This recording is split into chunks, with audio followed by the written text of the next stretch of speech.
तापट नवऱ्याला थंड बायको देतो, कंजूस नवऱ्याला उधळी बायको देतो. भगवंता कसली जोडीदारीन देतोस म्हणून आपण त्याच्या नावाने खडे फोडतो, पण त्याची ती योजना अचूक असते. आपल्याला तो हेतू समजत नाही, मग आपण दुःखी होतो. केवळ बाह्य देखाव्यावर भुलून कातडीचा रंग पाहून लग्न जमवतो, आर्थिक बाजू पाहतो, सौंदर्य शोधतो, शिक्षणाचा अंदाज घेतो आणि केवळ रूपावर भाळून आयुष्यातले निर्णय घेतो आणि म्हणून वैतागतो, पस्तावतो. परमेश्वराने भलता जोडीदार गळ्यात मारला म्हणून कातावतो. शेजाऱ्याची बायको सुलक्षणी वाटते. माणसाने फक्त घरातल्यांना सांभाळावं, ठराविक मर्यादेपलीकडे समाजाला स्वतःच्या आयुष्यात किती डोकावू द्यायचं हे ठरवायला हवं आणि ते मात्र लवकर ठरवावं. आपण घेतलेले निर्णय अंमलात आणण्यासाठी आयुष्य उरलेलं असतानाच काही संकल्प सोडायचे असतात. स्पर्श न करताही आधार देता येतो हे ज्याला कळतं त्यालाच पालक शब्द समजला.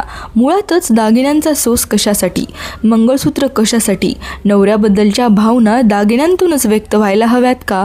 एकीकडे मारे मंगळसूत्र घालायचं आणि नवऱ्याच्या तरेवाईकपणाच्या हकीकती ऑफिसातल्या मैत्रिणींना वा मित्राला सांगायच्या. ह्या विसंगतीचा कुणी विचार केला आहे का? नवऱ्याबद्दलच्या ह्या मानसिक व्यथा इतरांना सांगताना मंगळसूत्रामागचा संकेत जातो कुठे? मग तो केवळ एक उपचार राहतो. 4 मामुली वा मिरवण्यायोग्य दागिन्यांप्रमाणे मंगळसूत्र हा निव्वळ एक दागिना उरतो. असं असेल तर ह्या दागिन्याचं प्रयोजन काय? वेगवेगळ्या फॅन्सनी मंगळसूत्र करून घेण्यासाठी आज भगिनी वर्गात चढाओढ लागलेली आहे. परवडत नाही, महागाई किती आहे असं म्हणता म्हणता सराफाच्या दुकानात पाय ठेवायला जागा नसते.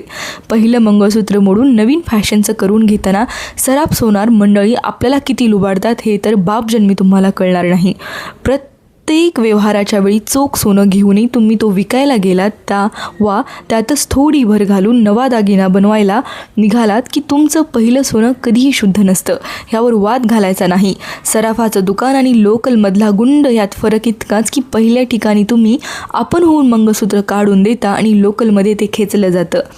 जर तुम्हाला याच्या पुढची स्टोरी ऐकायची असेल तर चॅनलला व्हिजिट करा आणि वपुर्झा म्हणजेच वपू काळे यांचे विचार तुमच्या मनात साठवा आणि जे काही आपल्या बाजूला घडतं ते किती खरं आहे, ते किती खोटं आहे याची शहानिशा तुम्ही स्वतः करा.